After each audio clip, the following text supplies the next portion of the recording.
Hello, everyone, and welcome back to Constructed Clash. It's been a while. Mostly, one of them is my fault because we recorded something and I got sick and we couldn't finish. Matt, thank you for saying that you would continue to record with me, and then I never became available. But then, magic changed. There's been nothing to do, and we weren't even gonna record this week, and then I got into Pioneer. You found a Pioneer deck you liked, and that you wanted to do a video on, and now we're pioneering. Pioneer Masters. It's the off season, man. It's the off season. There's no RCQs. There's no RCs. We could record on Popper. Who cares? But we're gonna record on Gruul and the blue-red combo deck that is Lotus Field. And before we get into this, I wanted to talk about why I've been playing Pioneer before this video. And for me, Matt, I do Magic coaching with some number of people. I play in RCQs. I do a Magic podcast. That they're all very focused on whatever the current thing is. We do this video, and we're typically trying to do the thing that is the most relevant to competitive players. And I was listening to a Jerry T podcast, and they're like, "You should expand your horizons. You should do different things during the off season." And I was like, you know what? I kind of miss Pioneer. And rather than just playing mono green, and which is what I've been playing, I haven't tried this Gruul Mice deck in there. I haven't tried X deck in there, and I've been trying different Pioneer decks. And one of the things that I found is I was playing the Mice deck, and I was like, how is this better than Slipshot in this format? Legitimately, what is it doing better? And I asked myself that question a couple of times, to the point where I was like, oh my gosh, I can't remember the name of the 3-drop now. These Screaming Nemesis actually seem actively worse than just playing Slickshot. I was like, well, if I'm going to play 2 Slickshot, I might as well play 4. And played some matches with a 4 Slickshot Mouse deck, was doing really well. And that's the deck that we're going to play today. But I'm even to the point where I'm like, I don't actually think Mice is better. I think people are being lazy. I think that the Pioneer pressure has no pressure on it, and thus people are getting away just playing Mice in the format. And while in Standard it makes a lot of sense, in Pioneer, there is Fatal Push, and there is Nowhere to Run, is still part of that format in some decks, and there's a lot more 2-mana removal, and Rakdos being the best or second best deck is important, and Torch the Tower being a go-to removal spell. The Mice deck actually, I think, suffers a little bit compared to Standard. It's interesting that you would say that. This is just my thought. We're going to play Mice today. The thing is, I would actually expect that the reason people are playing Mice instead of Slickshot is because of the extra removal in Pioneer. I think that Mice actually has a lot of staying power for an aggressive deck, at least the way that it's built in Standard. I haven't looked to see if I don't know if they're playing Innkeeper's Talents or whatever. They are. Pioneer. It's almost the exact same deck with to me, it was the moment that I was playing the Screaming Nemesis as a 3-mana spell in a format like this that I was like, man, this is rough. And I could be wrong, but I've had success with Slickshot in the Mice shell, and we're going to be playing on Mice shell today to talk about it. Why did you pick this blue-red deck? I was mostly thinking about Stock Up as a Magic card, and it's kind of just kind of busted, honestly. It's taken a lot of the formats over. I recently played a Standard challenge with it was a Standard showcase with the Omniscience deck, and Stock Up was an amazing get for that deck. I also recently played a Legacy event with the Show and Tell deck where Stock Up was great, and then I looked at some vintage stuff and saw that Stock Up was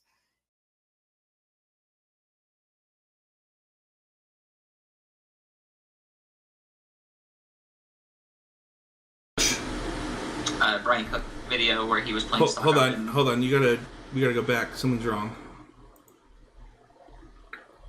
Yeah, I'm still in so good too, though. I know. My gonna sound so derived now. No. Just go back. Just go back from vintage. Okay, where just like from saying You played an event. You were looking at. You were playing vintage.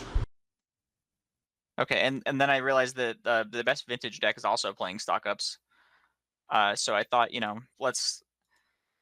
since everybody else is playing stock up in every format, let's look to see what the best Pioneer shells are that are playing stock up. And I came across the Bryant Cook video where he was playing Lotus Field with stock up. So, I did some looking on that. I saw that the Manland had won a challenge recently with this list. And so I thought I'd give it a try. And funny enough, my first game, round 1 of my first league, I won the game, but thought that the deck had Thassa's Oracle in the sideboard. And so I went through my whole deck, cast the Wish, and found out that I did not have it. And, I spent maybe, I don't know, 5 or 6 minutes trying to figure out if I had any possible way to win before realizing that I just needed to concede because we had gotten past the point where I could possibly lightning strike my opponent to death. So that's funny. Do you think that it should have both? I'm not sure. Like, I think that there are going to be some niche scenarios where you're just going to lose because you don't have any other way to win. But the thing is, that's always true. Like, the only way to really get around that is to play multiple copies of Wish and a win condition in the sideboard. And it's just not clear where you're getting the slots for the stock ups if you're doing it like that. Like, right now, we're already only playing 2 stock ups. So, like, you could, for example, cut, like, an Into the Flood Maw and an Expedition map for, like, another Wish and I don't know, like maybe another lightning strike, and then like just have an extra win condition in the sideboard or whatever. If you were really worried about like these kind of things happening to you, but so far I haven't actually run into a scenario aside from when I had not realized that lightning strike was my only win con and just gone through too many cards where I wasn't able to do it. You do actually, like, if I'm thinking about how much damage you could theoretically push out, like it's I think 44 damage. I was thinking it was in the 40s. Yeah. Okay.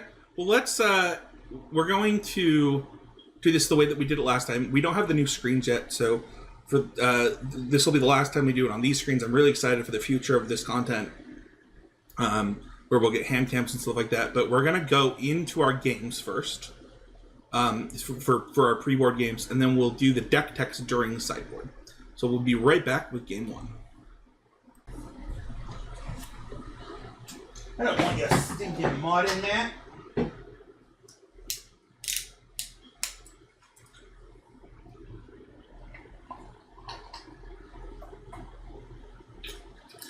Before we start, your deck seems sweet. What? I said before we start, your deck seems sweet. Oh. Fair enough. Alright, I've won the die roll, Matt. I will elect to play the first discs, and you can play the second discs. Yeah, that sounds good. Okay, so, one thing I know from playing the slick shot versions of these decks is you do tend to keep a lot of one-land hands where if you draw a second land, you can double spell. Additionally, you mulligan hands where you don't have one-drops. This hand has a lot of one-drops, and if we do draw a land, I don't know how we could lose, so we are going to keep. Okay, I'm also going to keep my hand. It would be hard for me to ask for a lot more than what my hand is already doing. I have a little bit of interaction. I have hidden strings. I have Lotus Field. It's all the things I'm really. I mean, honestly, I would settle for just having Lotus Field in the opening hand most of the time. Yeah, but the extra stuff is also nice. Fun fact: Lotus Field is actually my cash round of the SEG where I did play Slick Shot. And you played against Lotus Field in your cash round? Yeah. Okay. I assume that went pretty well. This is generally a really hard matchup for Lotus Field, especially then. Like, I think Lotus Field decks were often slower back then. Yeah, it did go pretty well, as I guess it was frustrating because losing your winning in always sucks. Mm-hmm. But losing to Steve Rubin, it softens the blow a little bit. Sure. Okay, so we didn't draw the land, but I think that we're still in like a pretty good aggressive shape, especially since Matt played a tap land there. Still didn't draw the land. Yeah, I'll say turn 2 for Hidden Strings is not really when it's all smoke and mirrors on turn 2. Like that's yeah, not but when action happens. I needed to draw land in the first 2 turns. I didn't have sure, to be, yeah, I'm saying me playing a tap land is kind of irrelevant. Like, yeah, that's true.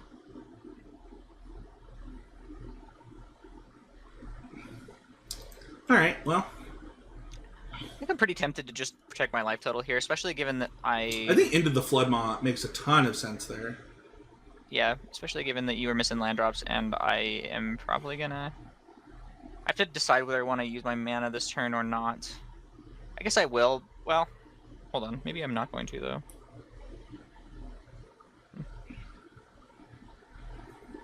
I think that if I don't use my mana this turn, I can win the game next turn. Well, that seems powerful.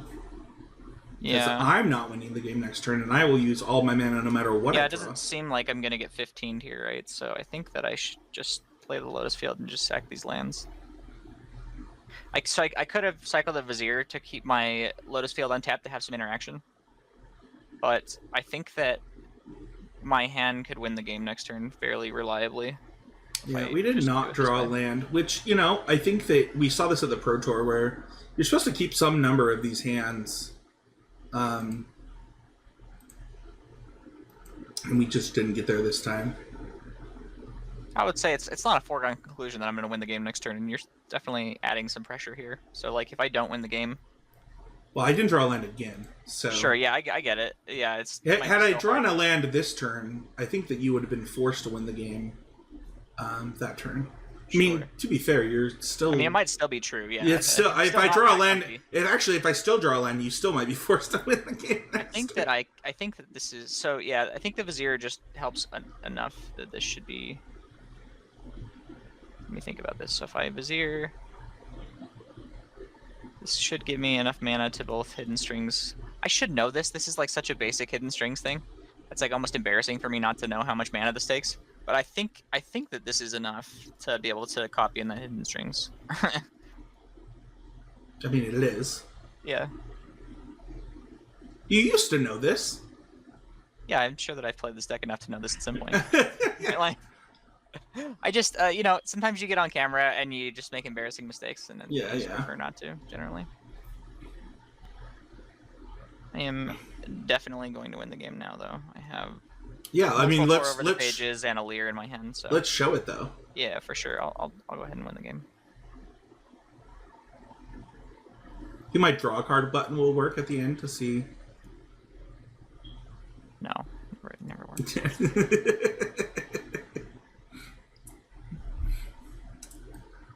For those who don't know, Matt wants them to get rid of the draw a card button because it never works. So yeah, it's just a bait. It's so funny that it like worked for 15 years, suddenly doesn't work. So this is the card that we originally talked about playing this deck on this series for, is Artist Talent. When this card was added, this deck became kind of the de facto version of the deck rather than the old versions of the deck. I would say that was probably only true for like a week. I would say that more people actually do just play the strict Proctor versions. That seems worse. They both have their pros and cons. I mean, that is when we talked about it, though. When yeah, definitely.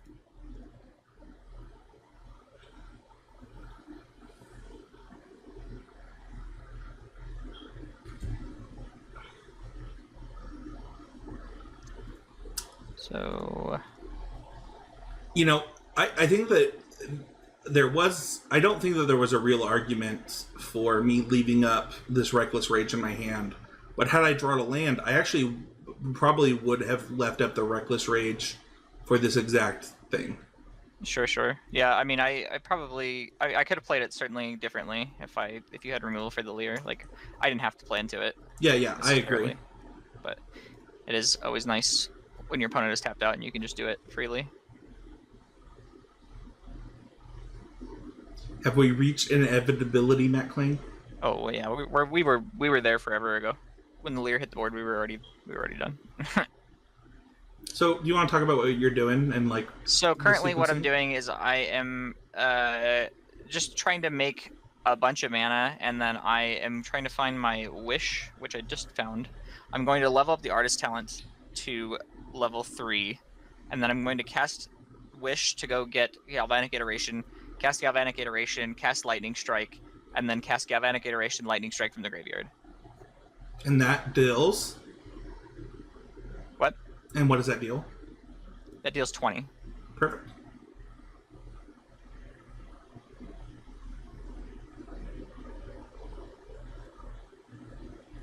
And you only need one artist talent to do that? Yes. What happens if you have more artist talents? Each artist talent can generate 2 extra damage with each lightning strike.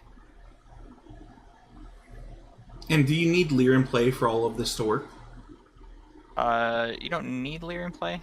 Yeah, I do if I want to cast lightning strike twice. But like, you could theoretically have, like how many artist talents? If you had 3 artist talents all leveled up, then lightning strike deals 6 9 damage. Oh, and then is it you 9? you copy it, so it's 18, right? You can, if you had 4, then you could deal 20 that way. But like, you can see you're already at 16, so like it's rare that you ever need to deal actual 20. Yep.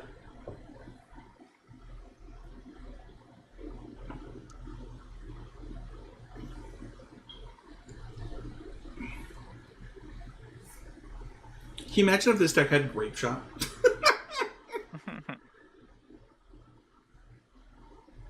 Like, you probably... I mean, they don't even show your Storm Count in Pioneer. Yeah, because there are no cards that have Storm on them. Yeah, they're going to have to change that, though, for the new set. Oh, are there new Storm cards? I think so. Maybe I'm wrong. I think there's some kind of Storm mechanic.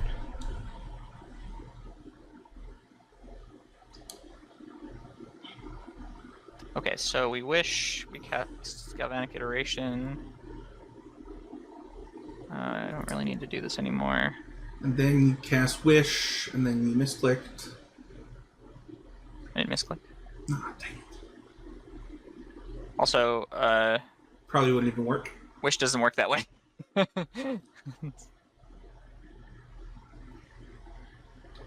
gonna cast it again? Stupid Leer. I guess I really don't even need to, oh no, I guess I do need to copy it. That would be how I could mess this up. So if I just like miscount and don't do enough with the lightning strike. And that'll do her. I mean, to be fair, I probably could actually still win this game, even if I did do that. I would just like wish for a wrath the board, and then try to win with Leer. like attacking you to death. All right, let's go to game number 2. Submit. I just want to take a read on artist talent really fast. You're good. Source you control would deal non-combat damage to an opponent. Deals that much damage plus 2. So really, if you wanted to, you could, when you wish for the Niv, if you have an artist talent leveled up, you can really do a lot. Yeah, you could do like just so much. Like, it's 3 per spell. It's my initial head said 80 something. Oh no, it's way more than that. It's definitely in the hundreds, maybe 1,000. Is it? If it would just, well, if you had 4 artist talents, like, oh, if you had 4 artists, the maximum amount of damage you could deal, and like, I don't know how many spells are in the deck, but like, you'd also have to figure out like, yeah, I would like to play first you again. have to cast before you actually get this into play, and etc. There's a lot going on there. Okay, I will keep this. I'm pretty inclined to keep most hands with this deck, but I think that this is probably actually a mulligan. Like, I don't have anything that costs less than 3 mana. Yeah, that sounds like a bait. Yeah, this is better.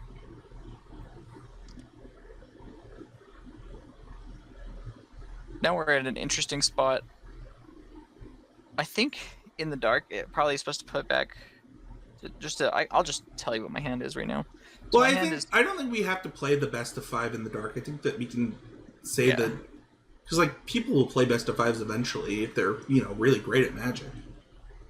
What? I don't know. I don't know what you're talking about, but I just said that at the Pro Tour. I was making a joke. Sure. But yeah, talk to me about it. So I have 2 lands.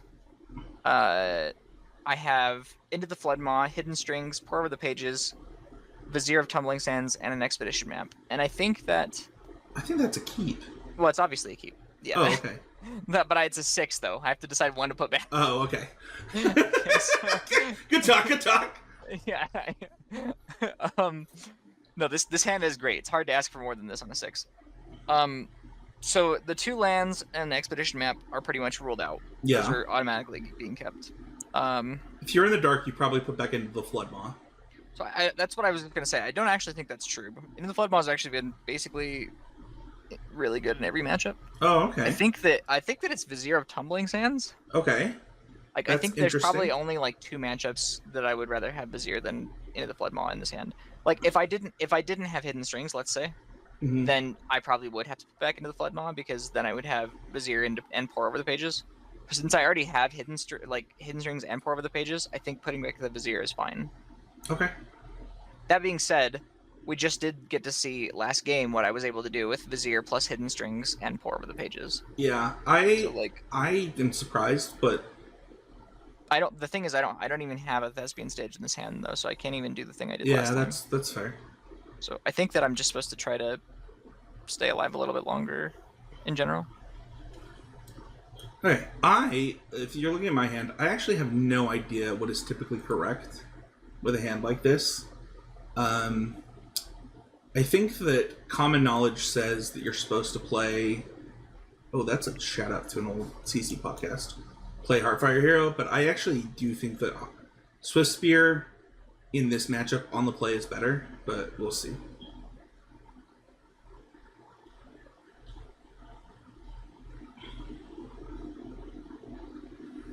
Wow, okay.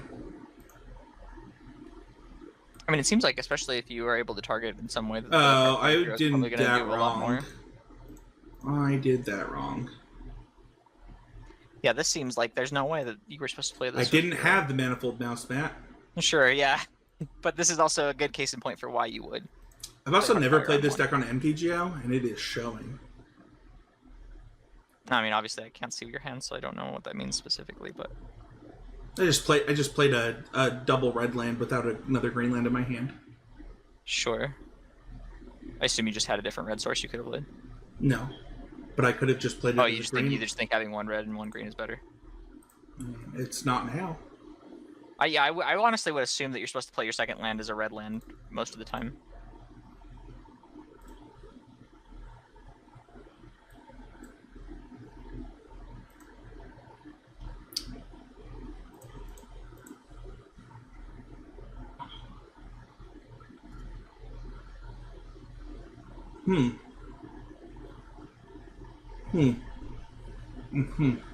Yes.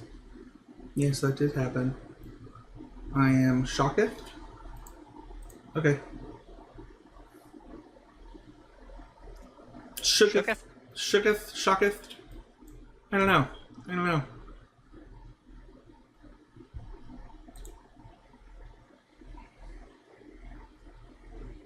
We're going down. We're yelling timber. I'm not really sure what you're shocked about. Oh, am I dead? No, I just like... I don't know. You just took 6 there when you said you had an Into the Floodmaw. Sure, but first, I mean, for 1, I wouldn't always have Into the Floodmaw there, and for 2, it's just burning all my mana, right? Like, I have to get the Lotus Field at some point. Yeah, that's fair. I guess you could just Into the Floodmaw now. Well, obviously the difference is that I didn't take 6 extra damage. Yeah.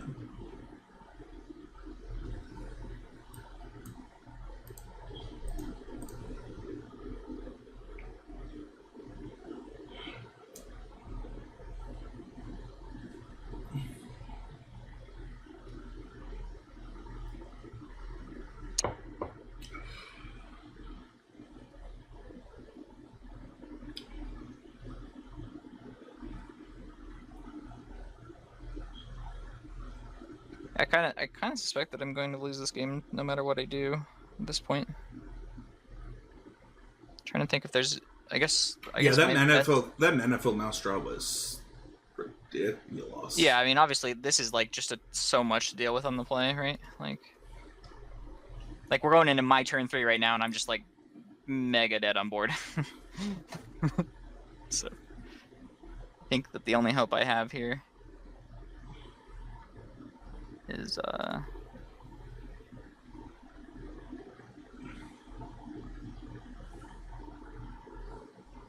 to consider on your turn into a second into the Flood Maw is my current plan.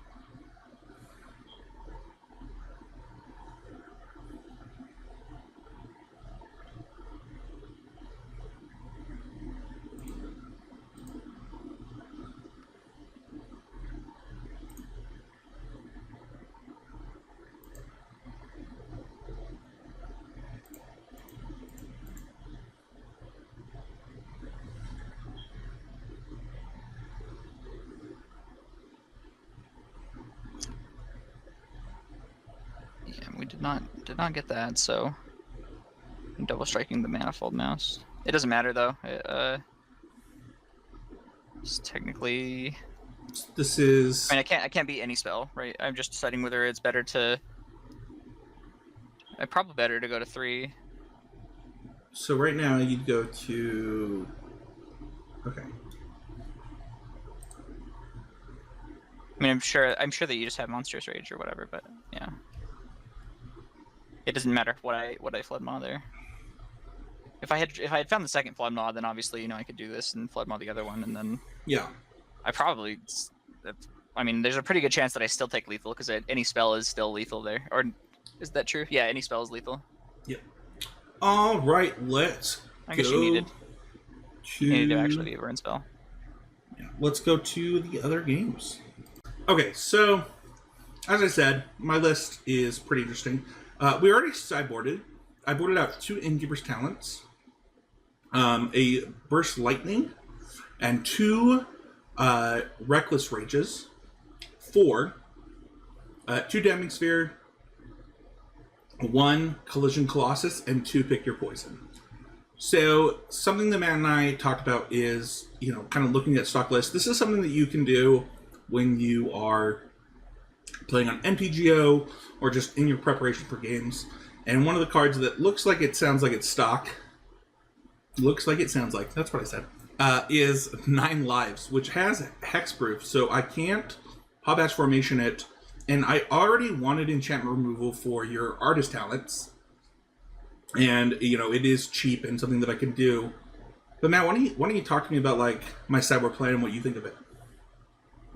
Yeah, that sideboard plan sounds really strong. You have some cards that I wouldn't even expect to have to play against in the current meta, like Damping Sphere, but that being said, Into the Flood Maw being a 4 of in the main helps a lot against stuff like that. Yeah.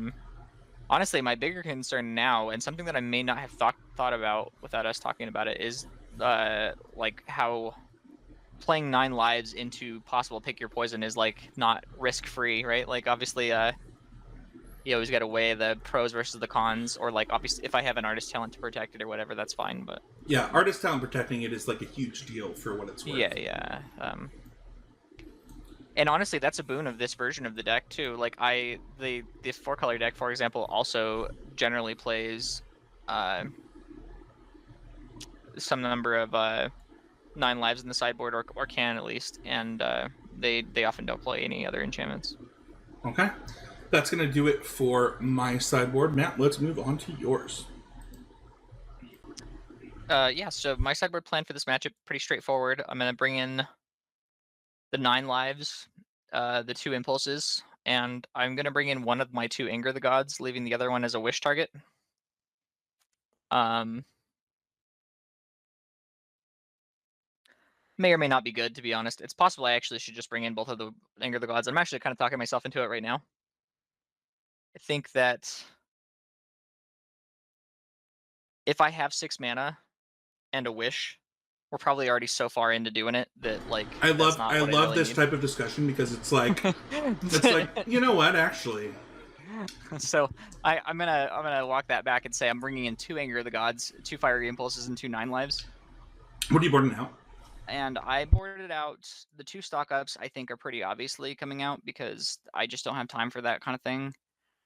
It's not like the fail rate was like particularly high before stock up was printed or anything, so it's just more consistency. But we're not a kind of matchup where I have that luxury. And then I'm gonna board out 3 Sleight of Hands and 1 Vizier of Tumbling Sands. Sleight of Hand just being the worst cantrip of the 2 that I have in the deck between that one and Consider. And I'm boarding out 1 Vizier just because it's not.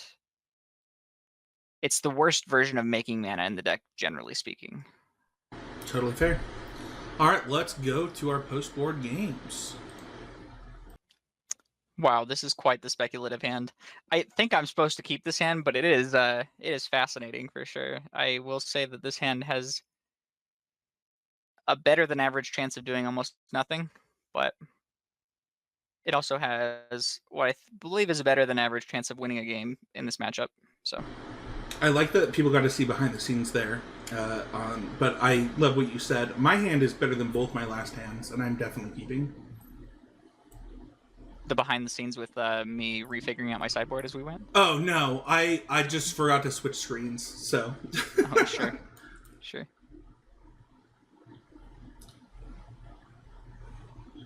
Okay.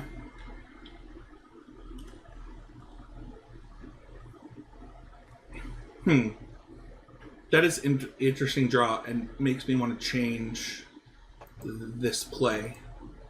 So we're going to do it this way.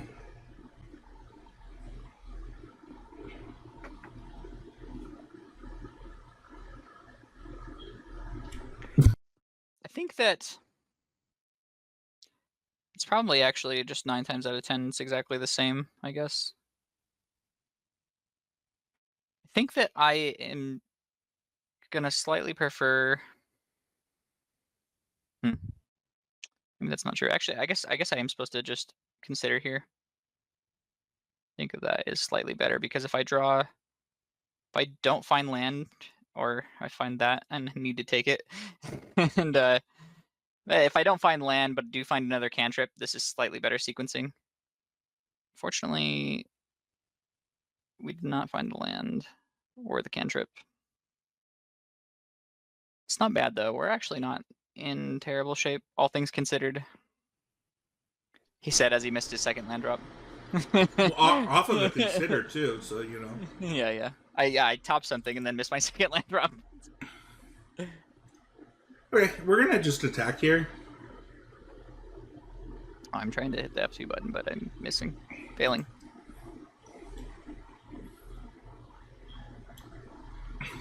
We will take that, and we'll just plot.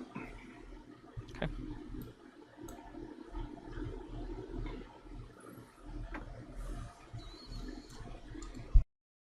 That is a bad draw.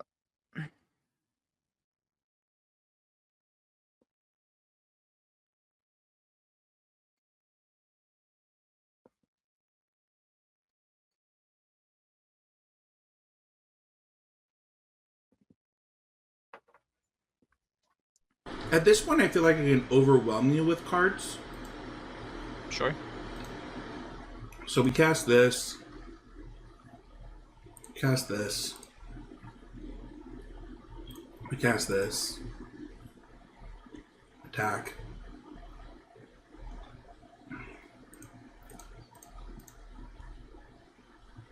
And then we just kind of do this anyway. Well, I guess we don't have to. You have no pressure on us. Yeah, sure.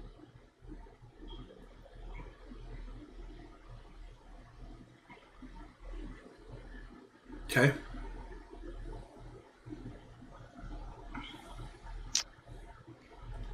It's probably too much. I think that missing the land drop for the fourth or on turn 4 was too much.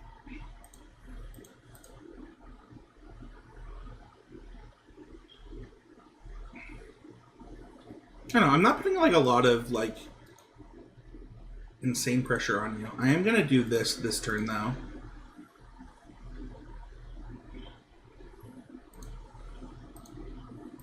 I mean, the problem is that I'm not one turn away from doing something. Like there's no draw in the deck that I could draw here that would do something. And we didn't draw a land anyway, so. Alright, well. Non-game. Actually, I didn't even look. I had F6 before I even looked. There was no, like I said, there wasn't a draw that was. I wasn't one draw away from getting there. Fair enough.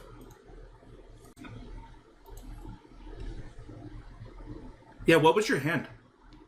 So the hand that I kept was Spire Bluff Canal, Fiery Impulse, Consider, 9 Lives, Anger the Gods. 4 over the pages, maybe. That's a lot of sideboard cards. I don't know how many cards that is. Well, it wasn't even that many sideboard cards, right? It was Anger the Gods and a 9 Lives. But I thought with Consider and Fiery Impulse and a pain-free land on turn 1, that would be.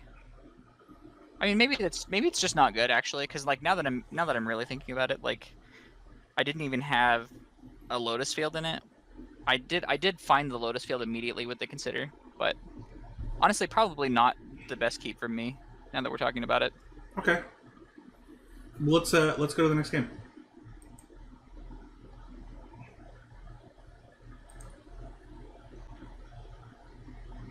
I think in my mind it was like one Lotus Field away from winning, but it actually was a Lotus Field and a land. land. Yeah, that's fair. I think I will keep this.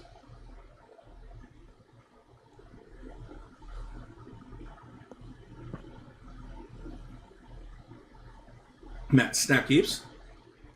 I did keep, yeah. I think this hand is... It's doing the thing. It's doing this thing, though? Look at this. Ba-chow. Best one-drop in Magic. Boom. It's a pretty good one. I mean, obviously, you know, Ragavan might have something to say, Deathray Shaman, etc., but... You know, the ones that are going to be banned all time. Maybe they won't. I don't know.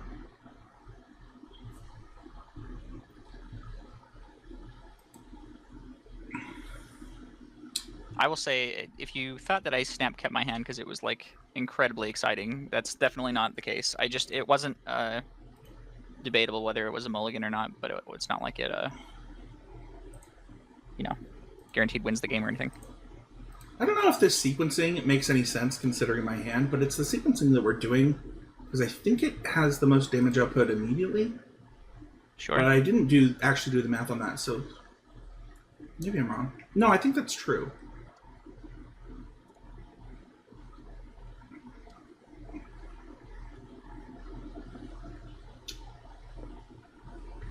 Because I can play this card next turn, and if I draw a land...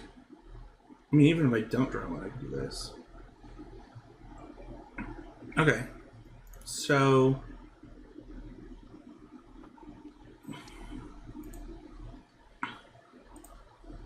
First we do this.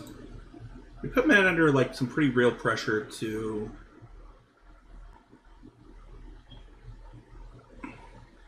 And then I think we actually do this... on this to keep our guys alive. Oh wait, no, let's not do the best. So we should do it here against Anger.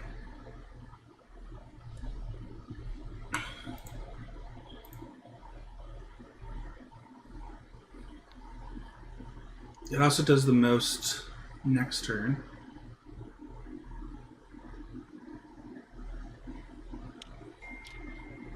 Alright, so... I'm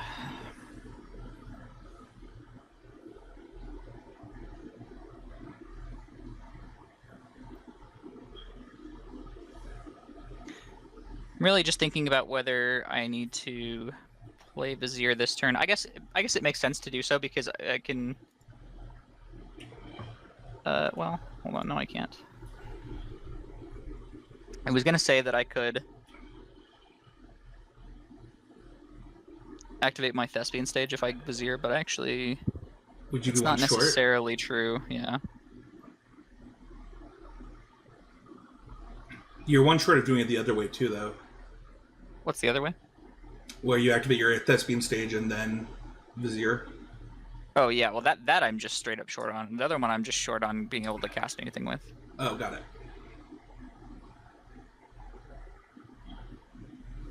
mean, I just have no choice here. I think this would normally be like kind of really good. Like I would feel like I'm in a pretty decent spot here. But you actually have really good sideboard cards that nobody's playing. Well, I was also looking for pop or for pick your poison, and nobody else is currently playing those either.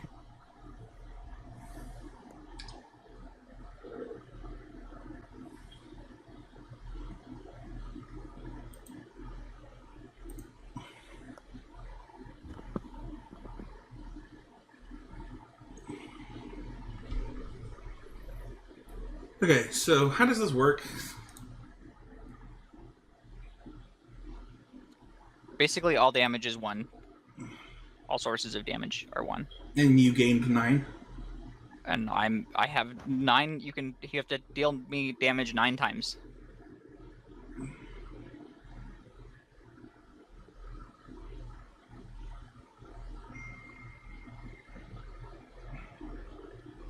Does anger exile? It does, doesn't it? Yes. Okay.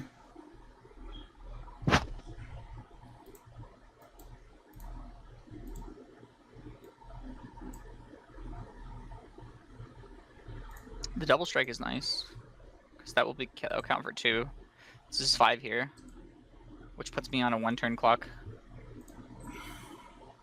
I don't think I'm necessarily that set up to win the game next turn either, which is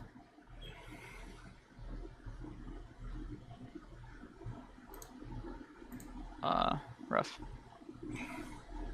Okay. I see no reason to hold this, but Nine Lives works weird, doesn't it? Where like they're all at the same time. Yeah, but you have double strike though, so it's just going to be. Also, when it gets 9 counters, you just exile it. It's not like Yeah, but I just lose once it has 9 counters. Wait, what? Oh, you lose the game. Okay, well, Yes. I'm definitely playing this then.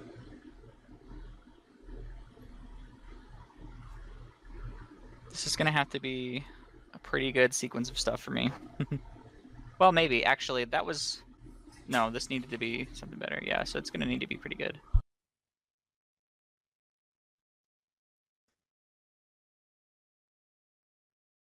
Yeah, that wasn't very good. That was a land. I only drew 1 spell in this game. I can take out... I can't even kill the Emberheart Challenger. I can kill the mouse, the Manifold Mouse, and 1 more. But it's not even close to enough. Let me see if I...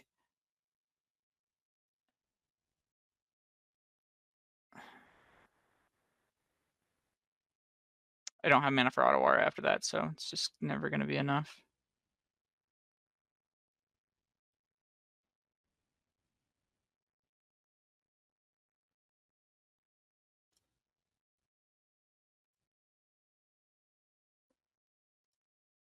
And then 1 short on the Ottawa, which wouldn't even save me anyway.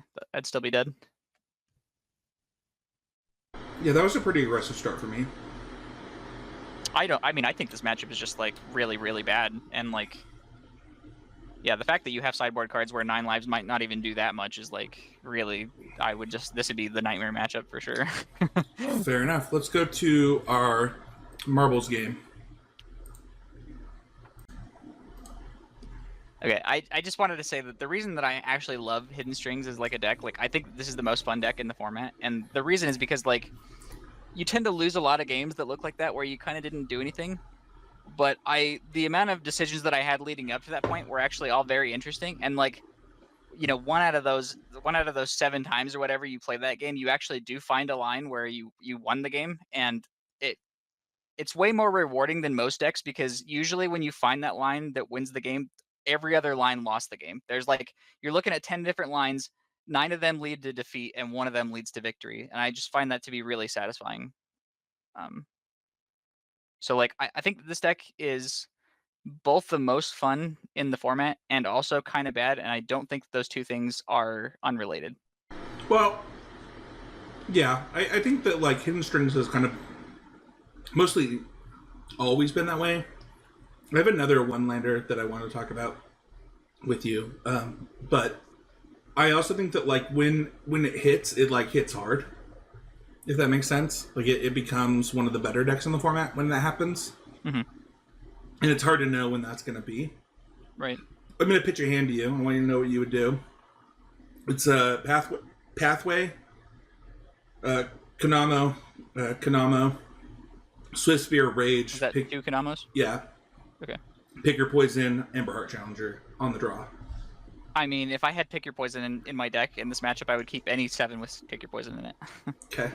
I seriously think that card is broken and it's going to win you this game, because I'm going to pretend like you don't have it. Well, I mean, I'm also going to play a mountain first, so with the pathway. So yeah, I guess it's going to depend on whether you can draw a forest before turn 7.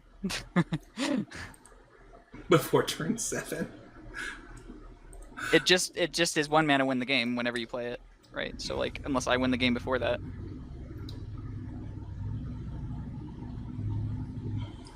I also think that it was a keep, but I wanted to talk about it because we obviously lost the other one lander.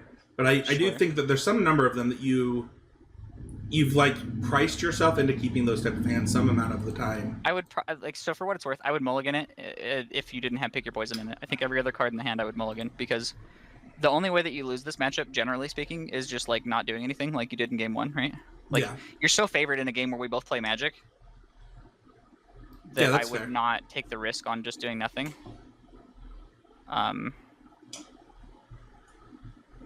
But you're gonna win the game next turn, so.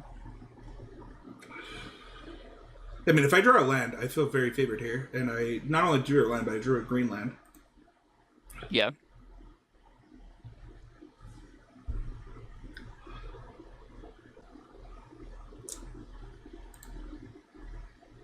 Okay, well, we're gonna do this.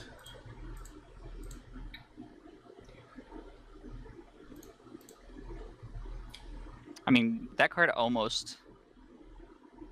That actually might save me. Does it? Yeah. Crazy. At least for now. Because I wouldn't play... So it wouldn't make sense to go bounce plus flood mana, would it? Maybe it would. Maybe it does still make sense to do that.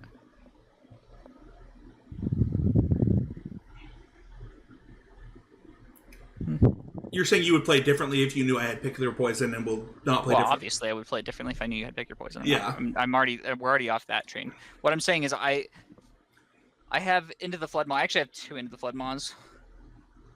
And I have Anger the Gods and I have 9 lives.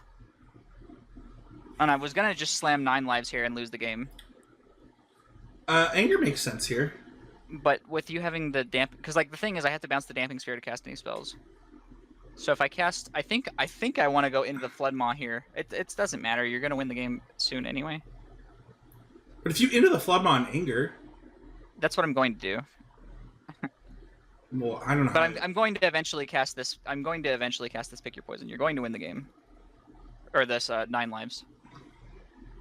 Like you realize that it says that you lose the game if it gets Pick Your Poison, right? I did realize that. Okay. Yeah. I'm just like, this game has a very finite time on it, artificially created by the fact that you have a way to kill my Hexproof enchantment that kills me. I'm gonna continue to play, and I think that this is the right play. Yeah, I agree. This is what I imagined was going to happen. Let me think here for a second, though. I guess the thing is, if I just like bounce it and play 9 lives, it's actually still kind of bad. Is it? I think I'm supposed to bounce it. I think I'm supposed to bounce it on your end step. Because like, if I just play 9 lives, I'm not doing anything, right? Like you just replay the Damping Sphere at the very worst, right? Like even if you didn't have Pick Your Poison, which just ends the game right now. Sure. Like I need to have a turn of my own where I don't have a Damping Sphere in play.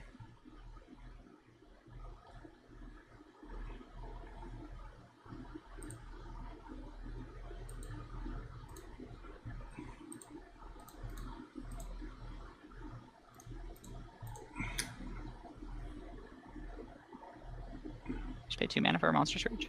Yeah, dude. How? Oh, Damping Sphere. Ah. Like so it affects confused. me too, homeboy. Yeah, okay. I'm trying to make some paper only plays up in here. Don't worry about it.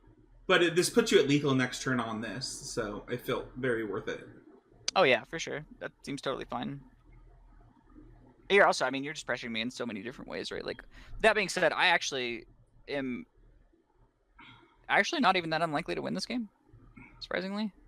Hey, Like, man. it's crazy that this Damping Sphere definitely lost you the game if I draw a draw spell. So we're gonna end up flood on my guy. You're the one with priority here. I'm not gonna flood Oh, my your guy. I didn't realize that my sticker response time. No, Dude, I'm arena pilled right now. I don't know what to tell yeah, you. you're good. What I'm gonna do is I'm going to copy my Lotus field and hold on, whoops, I gotta do this better. I'm gonna bounce your Damping Sphere,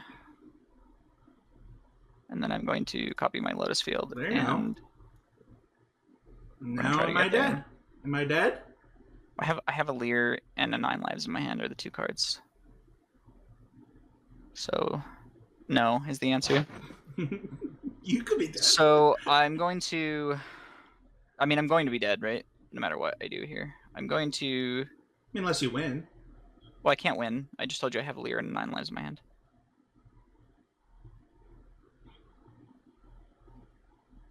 So if I play the Leer, I can Floodmaw your Challenger. You can do this on your opponent's turn too, right? It's like broken like that. I don't remember. I think so though. That was like my favorite standard deck that got banned. The blue black lesson learned deck. Yeah, it just has flashback. Okay. Oh, but you use the mana anyway. Well, I have 2 into the Floodmaws in my graveyard. I mean, you are still dead on my clock, but Yeah, I believe that you have me still. okay. So I'm gonna draw a card. Gonna play land. No, I'm not gonna play land yet. Now I'm gonna play land. I'm gonna play this.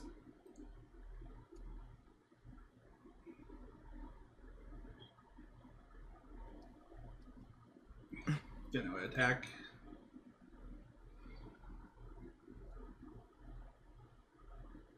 I'm legitimately surprised that this game did not come down to me losing to Pick Your Poison.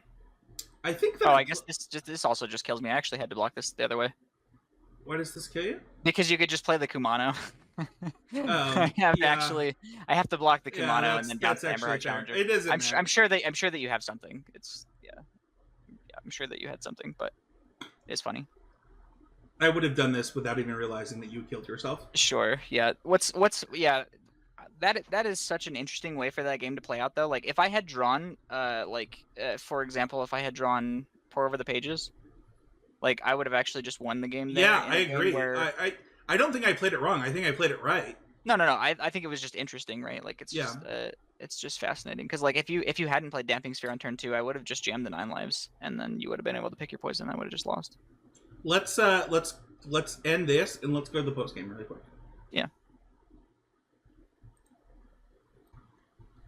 I'm glad that we played that last game because I think that it goes to show what you said during your monologue about like how different turns play different ways and then things change.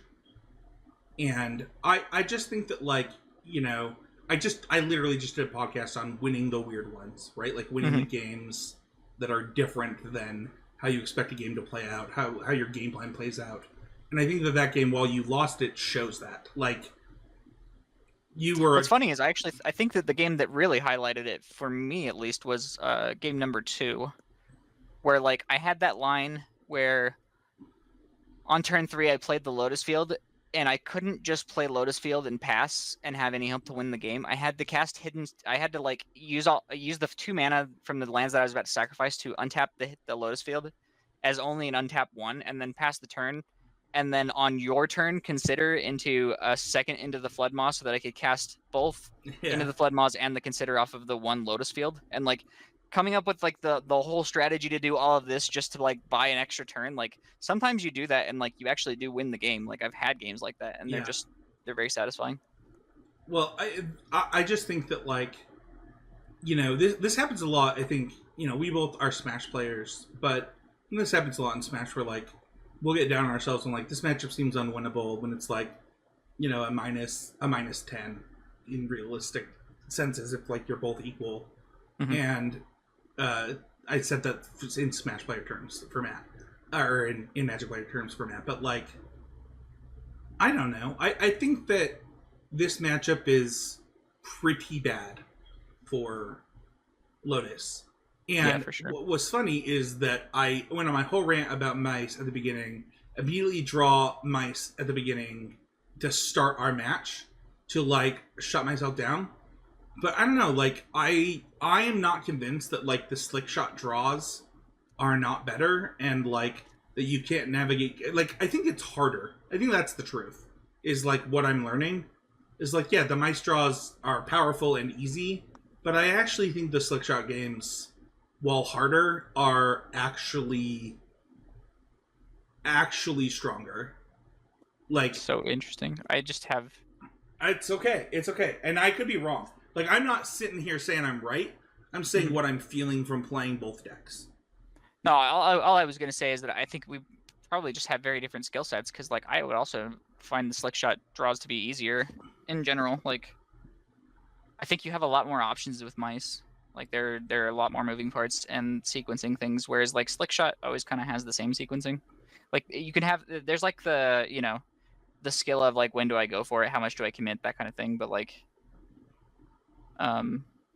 There's, like, generally speaking, culmination.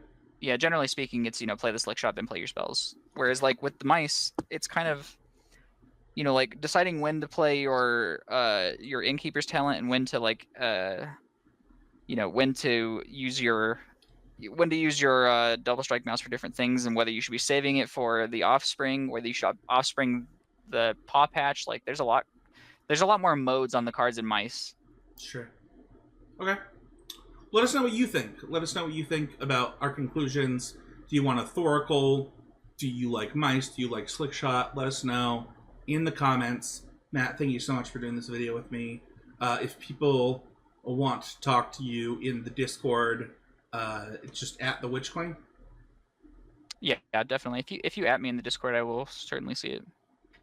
You can also, I mean, commenting on the video, I do check the comments pretty often, so especially if you comment sometime in our first like week or so.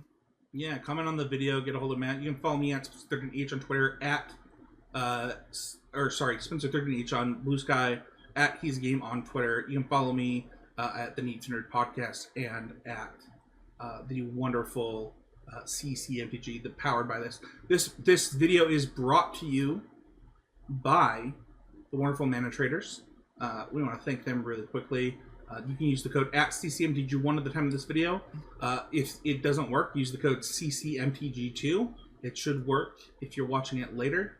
And we'll see you guys all next time with a brand new Constructed Clash.